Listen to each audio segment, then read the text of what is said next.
Welcome, Darlene and Shirley, to the studio as we celebrate Women's History Month.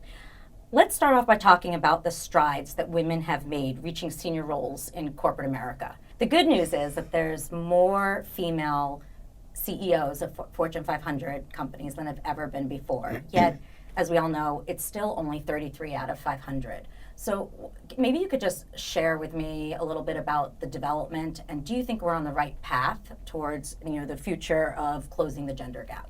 I would say that while 33 of 500 is a move forward, it still is under 7%. I recently read a McKinsey study that highlighted that women are most underrepresented across most levels of organizations, despite having more college degrees than men for 30 years plus. So what I think needs to happen to move forward is that we do need organizations to recognize early where we are and to take the moves to be able to give women roles that they can have to prepare them to move up, because you can't turn the switch overnight and take somebody who hasn't done a lot of different experiences across the organization and make them CEO. Just using our own organization as an example, I feel like as part of Mizuho, I feel very proud to say that 2 out of our 3 key divisions are headed by women. And I completely agree with Darlene, who heads equity, that having organization focusing on finding talented women, giving them opportunity to take a leadership role is really an important step for us to move this forward. We can really, I think, see that happening, especially here in Mizuho, as you just mentioned. What do you think about the financial industry in general and how it's changed for women in the industry? I still recall when I first started as an analyst, people just, at least my perception at the time, when I walk into the room, they just thought junior women to be shy, introverted. You're not going to talk, so they didn't actually expect you to say anything. And that was actually very interesting. I think nowadays, that perception, I feel like, really have gone away. People really have much more appreciation about women talent. I guess I would add that I started in the mid-90s, coming out of business school, where I came from a class of 800, of which there were 20% women onto Wall Street. So I think we did see a pickup of women 10 years ago. Some of that has started to tail off again as more women are attracted to other industries like technology and Silicon Valley and other startups. Having said that, I think that we still need to do what we can do to attract and to educate people early. Firms know that diversity pays and diversity is good for business as you think about wanting to look like your customers. I was at one of the largest institutions earlier this week, and the last question they asked me is, what is Mizuho doing to improve diversity? And the reason they asked me about that was they too are trying to improve diversity on their trading desk so that they can actually continue to attract the right talent to grow the business. So actually, you just brought up a really good point. So while we're on that topic of D&I, what do you think we as women senior leaders can do to actually ensure that we're being inclusive, and also what can we do to contribute to the broader D&I platform? I personally is one of the co-heads of our one of the D&I network, Asian American Association. I look at D&I and diversity very much as one big initiative. I believe if a firm gets it right, then it's just going to be focusing on how do we attract the best talent? How can we ensure that we take away the bias that we inherently might have, and be focusing on bringing the best talent, cultivating the talent, keeping them in the firm.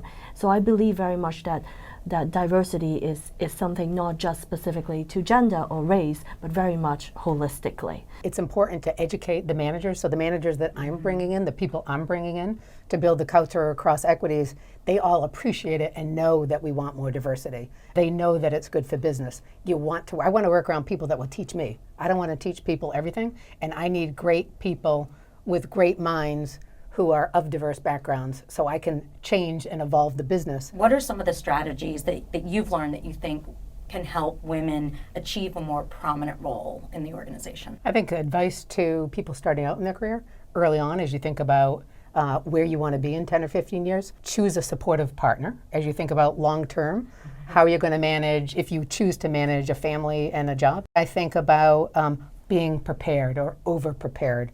You know, I don't think anyone ever failed the test because they were over-prepared. So I think it's really important to think about being over-prepared. And then the last thing is think about getting a sponsor and aligning with people and networking. Shirley and I talked earlier about, earlier in my career, I focused just on clients and driving my business and driving revenues. And what I missed along the way was not spending the necessary time to grab coffee with people in other different divisions or other parts of the business, because I perceived that as taking time away from my core job. And you have to have strong results to move up. So it's not about just networking, but that networking can help you get where you want to go because you'll understand where the puck's going ahead of where it goes as you're thinking about your career. We need employees and our team members to be happy with their life so that they can actually bring their best self to work. So I just want women to believe that it is doable. You can have a successful career and have a happy family. Darlene, I actually heard you speak at a recent Women's Network event, and you were talking a little bit about positivity and how you always try to keep a positive attitude regardless of what's going on. Can you talk a little more about this and how you're able to maintain that level of positivity despite daily challenges, heavy workload, external pressures, stress, etc.?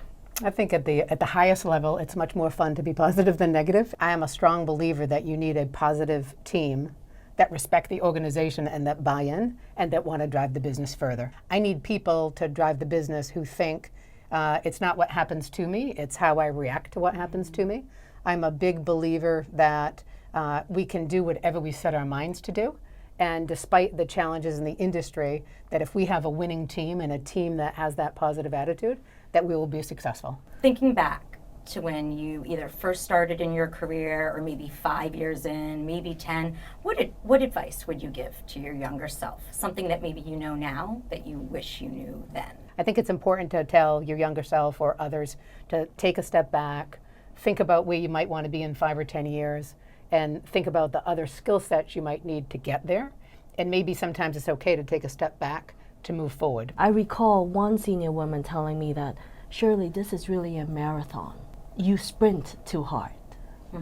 And I want to tell my younger self, relax a little bit, remember that this is a marathon. And you talk about loving your career and enjoying the financial services world, but if you weren't working in financial services, what do you think you would want to do? Outside of work, I do love to cook very much, so I think I'll be a very poor chef.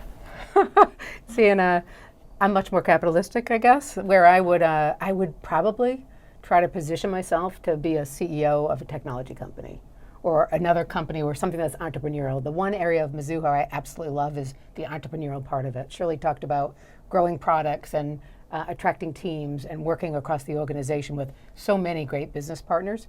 That, to me, is almost like working at a startup and building a business on your own and leading that. And that, to me, is super attractive. Great. Well, that's all the questions I have. Thank you very much for having us. Thank you. Thank you very much for having us. Thank you both.